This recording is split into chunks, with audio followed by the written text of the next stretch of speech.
আসসালামু আলাইকুম। Basic IT একাডেমিতে আপনাকে স্বাগতম। আমরা শিখছি একদম নতুনদের জন্য সম্পূর্ণ বিনামূল্যে ল্যাপটপ প্রশিক্ষণ। আজকের ভিডিওতে আমরা শিখব ল্যাপটপ চালানোর আরও অনেকগুলো নতুন বিষয়। আজকের ক্লাসের শুরুতেই সবার উদ্দেশ্যে আমি দু একটি কথা বলতে চাই, সেটা হচ্ছে যারা বিনামূল্যে ল্যাপটপ কোর্সটি শুরু করেছেন এবং অলরেডি 2টা পর্ব শেষ করেছেন তাদের উদ্দেশ্যে বলছি, আপনি যদি ল্যাপটপ ভালো চালাতে পারেন তাহলে এই কোর্সটি আপনার জন্য না। এই কোর্সটি তাদের জন্য যারা একদম নতুন, যারা শুরু থেকে এক্সপার্ট হওয়া পর্যন্ত শিখতে চায়, কারণ এই ল্যাপটপ কোর্সের প্রত্যেকটি পর্ব সাজানো হয়েছে পরিপূর্ণ ইনফরমেশন দিয়ে, যাতে ল্যাপটপ এক্সপার্ট হতে কোনো কিছুই বাদ না যায়। তাই এই কোর্সের অনেকগুলো পর্ব হবে এবং প্রত্যেকটি পর্বই একটু বেশি বড় হবে। তাই যাদের অনেক বেশি ধৈর্য রয়েছে এবং শেখার প্রচণ্ড আগ্রহ রয়েছে, বাকি পর্বগুলো তারা কন্টিনিউ করতে পারেন। আমি আশিক জুনায়েদ রয়েছে আপনাদের পাশে, বেসিক আইটি রয়েছে আপনার পাশে। চলুন শুরু করি। শুরুতেই আজকে যে বিষয়টা নিয়ে শুরু করব সেটা হচ্ছে ল্যাপটপ এবং নোটবুকের মধ্যে পার্থক্য কী। অনেকেই আমাকে প্রশ্ন করেছেন, ভাই ল্যাপটপ এবং নোটবুক দুইটার মধ্যে কী পার্থক্য এবং এই দুইটার মধ্যে আসলে কাজ কোনটার কীরকম। আমরা যখন মার্কেটে যাই তখন কিন্তু আমরা ল্যাপটপে দেখি, নোটবুকে দেখি, দেখতে কিন্তু প্রায় সেম, ঠিক আছে। তো ল্যাপটপ এবং নোটবুকের মধ্যে পার্থক্য আলাদা করার জন্য আমি এটাকে 3টা ভাগে ভাগ করেছি। প্রথমত নাম্বার 1 যে পার্থক্য সেটা হচ্ছে ডিজাইন, 2 নাম্বার হচ্ছে স্পেসিফিকেশান, 3 নাম্বার হচ্ছে প্রাইস। তো শুরুতেই আমি ডিজাইন নিয়ে একটু কথা বলতে চাই। ডিজাইনের ব্যাপারে যদি বলি, নোটবুক এবং ল্যাপটপের মধ্যে কিন্তু অনেকটা পার্থক্য রয়েছে। যেমন নোটবুক যে ডিজাইন করা সেটা হচ্ছে খুবই স্টাইলিশ একটা ডিজাইন এবং আপডেট যে ডিজাইন এবং খুবই চমৎকার দেখতে, আপনার দেখলেই পছন্দ হয়ে যাবে নোটবুক। এবং এটা খুবই পাতলা, একদম স্লিম, আপনি ধরলে মনে হবে যে এত পাতলা, স্ক্রিনটাও পাতলা এবং এটার বডিটা কিন্তু অনেক পাতলা, ওজন অনেক বেশি হালকা, ঠিক আছে। আপনি ক্যারি করতে অনেক বেশি সহজ হবে এটা। এবং তার বিপরীতে ল্যাপটপ নিয়ে যদি কথা বলি, সেটা হচ্ছে দেখতে এত স্টাইলিশ না, মানে রেগুলার যে ডিজাইনের হয় ল্যাপটপগুলো সেরকম, এবং একটু মোটা হয়, এটা কিন্তু পাতলা না। এটার গ্লাসটা মোটা, তারপর বডিটা কিন্তু একটু মোটা, তারপর ওজন একটু বেশি হয়। যেহেতু সব কিছু একটু মোটা মোটা, সেজন্য এটার ওজন কিন্তু একটু বেশি হয়। এবং 2 নম্বর যে বিষয়টা নিয়ে আলোচনা করব সেটা হচ্ছে স্পেসিফিকেশন। এখানের মধ্যে নোটবুক এবং ল্যাপটপ নিয়ে যে কথা বলি, শুরুতে আমি ল্যাপটপ নিয়ে কথা বলতে চাই। ল্যাপটপের মধ্যে যেগুলো রয়েছে সেটা হচ্ছে ভালো প্রসেসর, ভালো র্যাম এবং গ্রাফিক্সটা খুবই ভালো মানের হয় এবং ডিসপ্লেটা ভালো হয়, ব্যাটারি লংজিভিটি হয়, ব্যাটারিটা অনেক বেশি ব্যাকআপ দেয়। তার বিপরীতে নোটবুক নিয়ে যদি আমি কথা বলি, সেখানে প্রসেসর এত ভালো হয় না, র্যাম মোটামুটি মানের এবং গ্রাফিক্সটা খুবই সিম্পল। নোটবুক অনেক স্লিম হয়, দেখতে অনেক সুন্দর হয়, কিন্তু পারফরমেন্স ভালো দিবে না, ব্যাটারি ব্যাকআপ এত পাবেন না। এবং সর্বশেষ 3 নাম্বার যে পার্থক্যটা আমি আলাদা করব সেটা হচ্ছে প্রাইস। নোটবুক এবং ল্যাপটপের মধ্যে প্রাইসের যে একটা ডিফারেন্স, সেটা হচ্ছে নোটবুক কিন্তু অনেক বেশি দাম, অনেক হাই, যেহেতু এটা দেখতে অনেক সুন্দর এবং স্লিম, হ্যাঁ, স্টাইলিশ লুকিং, আপনার দেখলেই পছন্দ হবে, সেজন্য এটার দামটা অনেক বেশি হাই, সবাই এটা কিনতে পারবে না। আর ল্যাপটপ হচ্ছে তুলনামূলক নোটবুক থেকে অনেক বেশি কম দামের, যে কনফিগারেশনের নোটবুক কিনবেন তার চেয়ে অনেক অনেক কম দামে আপনি ল্যাপটপ কিনতে পারবেন।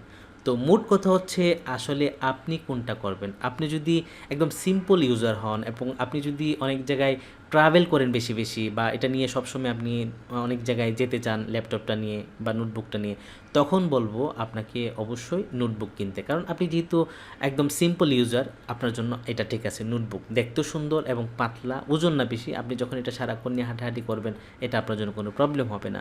আর আপনি যদি বাড়ি ইউজার হন, আপনি গ্রাফিক ডিজাইনের কাজ করেন, আপনি ভিডিও এডিটিং করেন, ঠিক আছে, এবং আপনি 3D অ্যানিমেশনের কাজ করেন, তখন কিন্তু অবশ্যই আপনাকে ল্যাপটপ কিনতে হবে। আপনার নোটবুক দিয়ে এই কাজটা করাই যাবে না, ঠিক আছে। আশা করি ল্যাপটপ এবং নোটবুক নিয়ে আপনাদের যে জানার আগ্রহটা ছিল সেটা কমপ্লিট হয়েছে। তো ল্যাপটপ প্রশিক্ষণের এ পর্যায়ে আমরা যে বিষয়টা শিখবো সেটা হচ্ছে পার্টস অফ ল্যাপটপ। একটা ল্যাপটপ যখন আপনি কিনে আনবেন বা ব্যবহার করবেন, সেই ল্যাপটপের মধ্যে আসলে কী কী পার্টস রয়েছে অথবা ভিতরে কী কী রয়েছে, আপনি শুধু উপরটা দেখতে পাচ্ছেন, ভিতরে কী কী দিয়ে ল্যাপটপটা চলতেছে সেই বিষয়গুলো যদি আমরা না জানি তাহলে তো এক্সপার্ট হতে পারবো না। তাই আমাদেরকে এক্সপার্ট হওয়ার জন্য প্রত্যেকটা বিষয় বিস্তারিত জানতে হবে। চলুন পার্টস অফ ল্যাপটপ সম্পর্কে বিস্তারিত জেনে নিই। শুরুতেই নাম্বার 1-এ রয়েছে মাদারবোর্ড। একটা ল্যাপটপের মাদারবোর্ডটা আসলে কীরকম, কেমন হয় মাদারবোর্ড। মাদারবোর্ড তো ভিতরে, তো আপনি যদি নতুন হন আপনি তো জানেন না ল্যাপটপের মাদারবোর্ডটা আসলে কীরকম। মাদারবোর্ড নাম শুনেছেন কিন্তু আপনি জানেন না। তো আমরা এখন দেখব আসলে ল্যাপটপের মাদারবোর্ডটা কীরকম হয়। তো আমরা দেখতে পাচ্ছি শুরুতে এই যে মাদারবোর্ড রয়েছে, আমরা এটাকে বড় করি, এই যে ওপেন করে নিলাম। দেখেন এটা হচ্ছে ল্যাপটপের মাদারবোর্ড, ঠিক আছে। এই মাদারবোর্ড থেকে কিন্তু পুরো ল্যাপটপটা পরিচালিত হয়। কখন কোন জায়গায় কী করতে হবে এই মাদারবোর্ডের মধ্যে সব কিছু সাজানো আছে, এখান থেকেই নিয়ন্ত্রিত হয়, ঠিক আছে। এটা হচ্ছে ল্যাপটপের মাদারবোর্ড, ঠিক আছে। এটা কিন্তু ভিতরের অংশ, আপনি কিন্তু ল্যাপটপের উপর থেকে এটা দেখতে পারবেন না। তো 2 নম্বরে এখন আমরা ল্যাপটপের যে বিষয়টা শিখব সেটা হচ্ছে প্রসেসর। একটা ল্যাপটপের মধ্যে প্রসেসর কিন্তু খুবই গুরুত্বপূর্ণ এবং এই প্রসেসর কিন্তু ভিতরের একটা অংশ, ঠিক আছে। এটা কিন্তু আমরা বাইরে থেকে দেখতে পারি না, সেজন্য এটাকে আমাদেরকে জানতে হবে। এটার নাম হচ্ছে প্রসেসর। তো প্রসেসরটা আসলে কীরকম সেটার যদি ছবি আপনাদেরকে দেখাই তাহলে বুঝতে পারবেন। তো এই প্রসেসর যখন কিনতে যাবেন সেটা আপনাকে জেনে বুঝে কিনতে হয়, কারণ কোরাই 3, কোরাই 5, কোরাই 7, কোরাই 9, এটা কিন্তু কোরাই 3 থেকে শুরু হয়েছে, ঠিক আছে, কোরাই 3। তো এখন 5, 7, 9, তারপরে হচ্ছে 11, 13, এগুলো হয়তো সামনে আসবে বা আসতেছে। তো আমরা এখন প্রসেসরটাকে একটু দেখতে চাই। 2 নাম্বার যেটা সেটা হচ্ছে এই হচ্ছে প্রসেসর। তো প্রসেসর কিন্তু ইন্টেলের হয়, আবার AMD রাইজনের হয়, ঠিক আছে। এটা কিনতে গেলে আপনি দেখতে পাবেন। তো আমরা শুধু আজকে পরিচিত হচ্ছি এটা আসলে কীরকম। এটা হচ্ছে প্রসেসর। তারপর আমরা একটু পরিবর্তন করি, এটাও কিন্তু প্রসেসর, ঠিক আছে। এখানে কিন্তু লেখা আছে কোরাই 5, কোরাই 7, এটা হচ্ছে ইন্টেলের। এটা হচ্ছে ল্যাপটপের প্রসেসর। পার্টস অফ ল্যাপটপের 3 নাম্বার যে বিষয়টি রয়েছে সেটা হচ্ছে র্যাম বা মেমোরি। ল্যাপটপের মধ্যে এই র্যামটা খুবই গুরুত্বপূর্ণ এবং ল্যাপটপের স্পিড বাড়ানোর জন্য কিন্তু এই র্যামটা অনেক বেশি গুরুত্বপূর্ণ। এই র্যাম কিন্তু একটা সংক্ষিপ্ত রূপ, এটার ফুল রূপ হচ্ছে র্যান্ডম অ্যাক্সেস মেমোরি। তো আমরা এখন এই র্যামটার সাথে একটু পরিচিত হতে চাই। র্যামটা আসলে ল্যাপটপের ভিতরে সেট করা থাকে, এটা কিন্তু আমরা দেখতে পারি না, তাই র্যামের সাথে আমাদের পরিচিত হওয়া অবশ্যই প্রয়োজন। চলে যাচ্ছি র্যামকে দেখার জন্য। এই হচ্ছে আমাদের র্যাম, এটা হচ্ছে ল্যাপটপের র্যাম। এটা কিন্তু 4 GB হতে পারে, তারপর 8 GB হতে পারে, 16 GB হতে পারে, 32 GB হতে পারে। আপনার বাজেট অনুযায়ী আপনি আসলে কী টাইপের র্যাম আপনার ল্যাপটপে ব্যবহার করতে চান সেটা ডিপেন্ড করবে আপনার বাজেটের উপরে। ল্যাপটপ পার্টসের মধ্যে এখন যে বিষয়টা আমরা শিখব সেটা হচ্ছে 4 নাম্বার। আর 4 নাম্বারে রয়েছে স্টোরেজ অথবা হার্ড ড্রাইভ। আমরা মোবাইল মেমোরি কার্ড ইউজ করি, আমরা মোবাইল মেমোরি কার্ড চিনি যেখানে আমাদের সকল ফাইল জমা হয়। ঠিক সেমভাবে ল্যাপটপের মধ্যে কিন্তু মেমোরি কার্ড রয়েছে, সেটাকে বলা হয় স্টোরেজ অথবা হার্ড ড্রাইভ অথবা হার্ড ডিস্ক, ঠিক আছে। সেটা 500 GB হতে পারে। আগে কিন্তু আরও অনেক ছোট ছিল, এখন কিন্তু এগুলো দিন দিন অনেক বড় হচ্ছে, কারণ আমাদের ফাইল সাইজগুলো অনেক বড় হচ্ছে, সেজন্য এগুলো বড় হচ্ছে। আর তাই এখন ল্যাপটপের মধ্যে কিন্তু শুরুই হয় 1 TB দিয়ে। 1 TB মানে হচ্ছে 1000 GB। তো কেউ 1 TB ইউজ করে, কেউ 500 GB ইউজ করে, কেউ 2000 GB ইউজ করে। 2000 GB যদি হয় তাহলে 2 টেরা হয়ে যাবে। তো আমরা নর্মালি ল্যাপটপের মধ্যে যে হার্ড ডিস্ক ইউজ করি বা হার্ড ড্রাইভ ইউজ করি সেটা হচ্ছে SATA HDD, ঠিক আছে। তো আমরা এই ল্যাপটপের যে হার্ড ডিস্ক রয়েছে সেটার সাথে একটু পরিচিত হতে চাই। চলে যাই আমাদের যে ফোল্ডার রয়েছে, এই যে দেখতে পাচ্ছেন এখানে হার্ড ডিস্ক বা হার্ড ড্রাইভ। আমি যখন এখানে বড় করে দেবো এটাকে, এটা হচ্ছে হার্ড ডিস্ক, এটা হচ্ছে 500 GB। এখন কিন্তু 500 GB খুব কম ইউজ হচ্ছে, কারণ ডাটা অনেক বড় বড় সাইজ হয়ে যাচ্ছে, তাই আমাদেরকে 1 টেরা 2 টেরা এগুলো ইউজ করতে হচ্ছে, ঠিক আছে। এটা হচ্ছে আমাদের হার্ড ডিস্ক। তো আমরা এর পরবর্তী যে অপশনটা রয়েছে সেটাতে চলে যাচ্ছি। এটা হচ্ছে 5 নাম্বারে SSD স্টোরেজ অথবা এক্সট্রা স্টোরেজ M.2। তো এই ল্যাপটপের হার্ড ডিস্কগুলো কিন্তু অনেক বড় সাইজের ছিল, এখন কিন্তু দিন যেমন আপডেট হচ্ছে, যুগ আপডেট হচ্ছে, সাথে সাথে সবগুলো ছোট হয়ে যাচ্ছে। তো এই হার্ড ডিস্কগুলো কিন্তু ছোট হয়ে যাচ্ছে। তো ছোটোগুলোর নাম হচ্ছে SSD। SSDটা কীরকম, এবং এরপরে এখন আরও আপডেট আসছে, সেটার নাম হচ্ছে M.2। এটা একদম ছোট র্যামের মতো, আমরা সেটার সাথে একটু পরিচিত হতে চাই। এই যে দেখতে পাচ্ছেন আমি যখন এখানে ক্লিক করে দিলাম, এটা হচ্ছে SSD। তো আমাদের এটা হচ্ছে হার্ড ডিস্ক, যেটা হচ্ছে HDD, এটা হচ্ছে SSD, একদম পাতলা ছোট।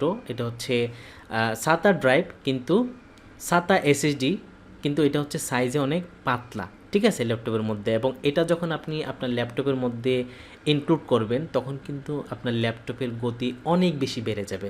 নর্মালি যখন মোটা হার্ড ডিস্কটা আপনার ল্যাপটপের মধ্যে সেট করা থাকে অথবা বিল্ট ইন থাকে, আপনি যদি এক্সট্রা করে এই হার্ড ডিস্কটা অ্যাড করেন তখন যতটুকু স্পিড থাকে আপনার ল্যাপটপে নর্মালি, এর চেয়ে 3 গুণ বেড়ে যাবে আপনার ল্যাপটপের স্পিড এই SSD যদি আপনি অ্যাড করেন। এটা এত বেশি পাওয়ারফুল, ঠিক আছে। এবং এরপরে এখন আপডেট হয়ে এই SSD অথবা হার্ড ডিস্ক একে আরও ছোটো হয়ে যে হার্ড ডিস্কটা হয়েছে সেটার নাম হচ্ছে M.2। এখানে দেখেন 3টা হার্ড ডিস্ক একসাথে দেখাচ্ছি। নিচে সর্বপ্রথম যেটা রয়েছে নিচে একদম নিচে, সেটা হচ্ছে HDD হার্ড ডিস্কই, কিন্তু এটা অনেক বড়, এটা পুরানো, অনেক আগের, ঠিক আছে, এটা অনেক স্লো। এবং এরপরে যেটা আছে SSD, এটা কিন্তু 2 টেরাবাইট, একদম ছোট, কিন্তু এটা আসলে মেমোরি কার্ডের মতো, এবং এটা যখন আপনার ল্যাপটপের মধ্যে সেট করবেন তখন কিন্তু আপনার ল্যাপটপের গতি অনেক বেড়ে যাবে। এবং আপনি ল্যাপটপ কেনার সময় অবশ্যই খেয়াল রাখবেন যে আগের ল্যাপটপ যদি কিনতে চান অথবা একদম লেটেস্ট যদি কিনতে চান, সেটার মধ্যে আপনি পার্থক্যটা বুঝবেন যে যেটার মধ্যে এসএসডি লাগানো আছে সেটার গতি কিন্তু অনেক বেশি ভালো পাবেন আপনি, ঠিক আছে। এবং এরপরে যদি আরও বেশি আপডেট আপনি নিতে চান, সেগুলোর মধ্যে এরকম M.2 যে হার্ড ডিস্কগুলো রয়েছে সেগুলো অ্যাড করা রয়েছে, ঠিক আছে। সর্বশেষ আপডেট যে হার্ড ডিস্ক সেটা হচ্ছে M.2। তো আমরা কিন্তু 3 ধরনের হার্ড ডিস্কের সাথে পরিচিত হলাম, একটা হচ্ছে HDD, একটা হচ্ছে SSD, একটা হচ্ছে M.2। আমরা চলে যাচ্ছি পরবর্তী ধাপে। তো পার্টস অফ ল্যাপটপের মধ্যে এখন যে বিষয়টা শিখবো সেটা হচ্ছে গ্রাফিক্স কার্ড। একটা ল্যাপটপ বা ডেস্কটপের মধ্যে গ্রাফিক্স কার্ড যদি আমরা এক্সট্রা অ্যাড করি, তখন কিন্তু আমাদের যে গ্রাফিক ডিজাইনের যদি কাজ করতে চাই অথবা ভিডিও এডিটিংয়ের যদি কাজ করতে চাই, তখন কিন্তু অনেক বেশি পারফরমেন্স আমরা ভালো পাই, ঠিক আছে। কারণ দেখতে অনেক বেশি ক্লিয়ার মনে হবে, একদম জীবন্ত মনে হবে। গ্রাফিক্স কার্ডের কাজটা হচ্ছে এটা। তো গ্রাফিক্স কার্ডটা কীরকম সেটা আমরা একটু দেখে আসি। আমি চলে যাচ্ছি আমাদের যে ফোল্ডার, তো আমাদের ফোল্ডারের মধ্যে গ্রাফিক্স কার্ড রয়েছে। আমি যখন এখানে ক্লিক করে দিলাম, এটা হচ্ছে গ্রাফিক্স কার্ড। এটা আসলে আপনাদেরকে বোঝানোর জন্য, আপনি যখন একটা ল্যাপটপ কিনবেন তখন গ্রাফিক্স কার্ড শুধু বলবে, আপনি তো আর জানেন না গ্রাফিক্স কার্ডটা কীরকম। তো আমি এখানে আপনাদের সাথে একটু পরিচয় করে দিচ্ছি। গ্রাফিক্স কার্ড ইন্টেলের হয়, তারপর হচ্ছে রাইজনের হয়। তো এটা হচ্ছে ইন্টেলের গ্রাফিক্স কার্ড। এই গ্রাফিক্স কার্ডটা যখন আপনি ল্যাপটপের মধ্যে ইনক্লুড করবেন, তখন কিন্তু আপনার ল্যাপটপের বাজেটও অনেক বেশি বেড়ে যাবে, ঠিক আছে। তো ল্যাপটপ পার্টসের মধ্যে এখন আমরা যে বিষয়টা জানবো সেটা হচ্ছে ব্যাটারি। তো ব্যাটারি কিন্তু পিছনে লাগানো থাকে ল্যাপটপের। তো ব্যাটারিটা কীরকম সেটাও একটু দেখে নিই। এটা হচ্ছে ল্যাপটপের ব্যাটারি, এই যে দেখতে পাচ্ছেন ব্যাটারি। এটা মোটামুটি অনেক বড় হয়, ল্যাপটপের পুরো পিছনটা জুড়ে এই ব্যাটারিটা হয়। আমরা আরেকটু দেখি, আরেকটা রয়েছে, এটাও ব্যাটারি। এই যে এখানে কিন্তু ব্যাটারিটা লাগানো থাকে, ঠিক আছে। আপনার ল্যাপটপের যখন উল্টাবেন পিছনে কিন্তু এরকম একটা ব্যাটারি পাবেন। আপনি চাইলে ব্যাটারিটা খুলে আবার লাগিয়েও দেখতে পারেন, এটা কোনো সমস্যা নেই। এবং এরপরে রয়েছে 8 নম্বরে, সেটা হচ্ছে পাওয়ার অ্যাডাপ্টার।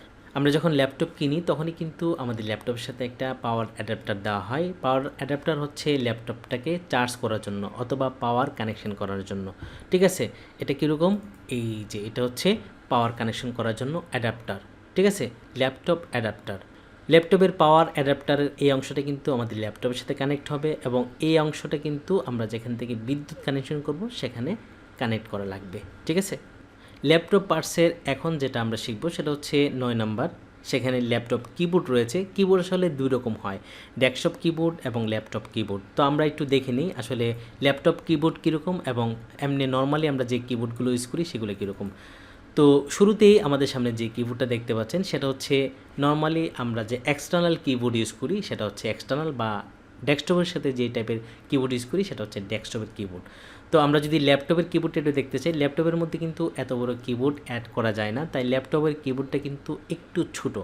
তো এটা হচ্ছে ল্যাপটপের কিবোর্ড। এখানে আসলে সবগুলোই রয়েছে, কিছু কিছু বিষয় এখানে ইনক্লুড করা নাই যেগুলো আসলে এত প্রয়োজনও নাই এখানে ল্যাপটপের মধ্যে। সেজন্য এটা একদম সিম্পল, কারণ ল্যাপটপের মধ্যে কিন্তু এত বড় জায়গা নাই, তাই এটাকে সিম্পল করেই সাজানো হয়েছে। এটা হচ্ছে ল্যাপটপের কিবোর্ড। তো ল্যাপটপের এখন যে বিষয়টা আমরা দেখব সেটা হচ্ছে ল্যাপটপ টাচপ্যাড। টাচপ্যাডটা কীরকম, যে আমরা যখন মাউস ইউজ করি ডেস্কটপের মধ্যে, সেই মাউসটাই ল্যাপটপের মধ্যে হয়ে গেছে টাচপ্যাড অথবা মাউস প্যাড, ঠিক আছে। এটা কীরকম, এই যে আমি বড় করে দিচ্ছি, এরকম আপনার ল্যাপটপে এই যে অংশটা রয়েছে এটাকে বলা হয় টাচপ্যাড অথবা মাউস প্যাড, ঠিক আছে। আমরা মাউসের এই যে 2টা বাটন রয়েছে, একটা হচ্ছে রাইট, একটা হচ্ছে লেফট, এবং এখানে আপনি মানে আঙুল দিয়ে যখন টাচ করবেন তখন কিন্তু আপনার যে এই কার্সরটা নড়াচড়া করবে, ঠিক আছে। এটা আরও অন্যরকম হতে পারে, এই যে এরকম হতে পারে। এটার মধ্যে কিন্তু দেখা যাচ্ছে 2টা পার্ট, যে লেফট এবং রাইট। এবং এখন এরকম টাচপ্যাডও পাওয়া যায় যেখানে আসলে বোঝাই যায় না লেফট এবং রাইটের মধ্যে যে পার্থক্য ওইটার মধ্যে আমরা দেখতে পাচ্ছি। এখানে কিন্তু সেরকম পার্থক্যটা আমরা খুঁজে পাচ্ছি না, 2 রকমই কিন্তু হতে পারে, ঠিক আছে। এবং ল্যাপটপের মধ্যে আরেকটা গুরুত্বপূর্ণ বিষয় হচ্ছে ওয়েব ক্যাম, ঠিক আছে। আমরা ল্যাপটপে যখন ভিডিও কথা বলবো অথবা অনলাইন ক্লাস করব তখন কিন্তু ওয়েব ক্যামের প্রয়োজন হয়। তো ল্যাপটপের যে ওয়েব ক্যাম সেটা কীরকম আমরা একটু দেখে নেই। তো এই যে দেখতে পাচ্ছেন এটা হচ্ছে ল্যাপটপের ওয়েব ক্যাম। এরকম ছোট্ট একটা ক্যামেরা থাকবে ল্যাপটপের উপরে, এটা হচ্ছে ওয়েব ক্যাম। এটা দিয়ে আমরা ভিডিও কথা বলার জন্য অথবা অনলাইন ক্লাস করার জন্য, মানে ভিডিও রিলেটেড যত কাজ করব সবগুলো কিন্তু এই ওয়েব ক্যাম দিয়ে করতে পারবো। আপনার ল্যাপটপ যত ভালো হবে বা দামি হবে তত ভালো কোয়ালিটির ক্যামেরা কিন্তু আপনার ল্যাপটপে বা এই ওয়েব ক্যামটা হবে, ঠিক আছে। এবং সর্বশেষ যে গুরুত্বপূর্ণ পার্ট ল্যাপটপে সেটা হচ্ছে 12 নাম্বার, ল্যাপটপ ইউএসবি পোর্ট। তো আমরা কিন্তু অলরেডি ইউএসবি পোর্ট নিয়ে অনেকগুলো আলোচনা করেছি প্রথম 2টা পর্বতেই। তো তারপর এখানে বলে দিচ্ছি এগুলো হচ্ছে ইউএসবি পোর্ট, ঠিক আছে। বিনামূল্যে ল্যাপটপ প্রশিক্ষণ আজকের পর্বটি আপনাদের কেমন লেগেছে? যদি ভিডিওটি ভালো লেগে থাকে তাহলে অবশ্যই ভিডিওর নিচে কমেন্ট করে আপনার ভালো লাগার বিষয়টি আমাকে জানিয়ে দিন। আগামী পর্বে ল্যাপটপ প্রশিক্ষণের আরও অনেক নতুন নতুন বিষয় নিয়ে আপনাদের সামনে হাজির হব। সবাইকে আগামী পর্ব দেখার আমন্ত্রণ জানিয়ে আজকের ভিডিওটি এখানেই শেষ করছি। আল্লাহ হাফেজ।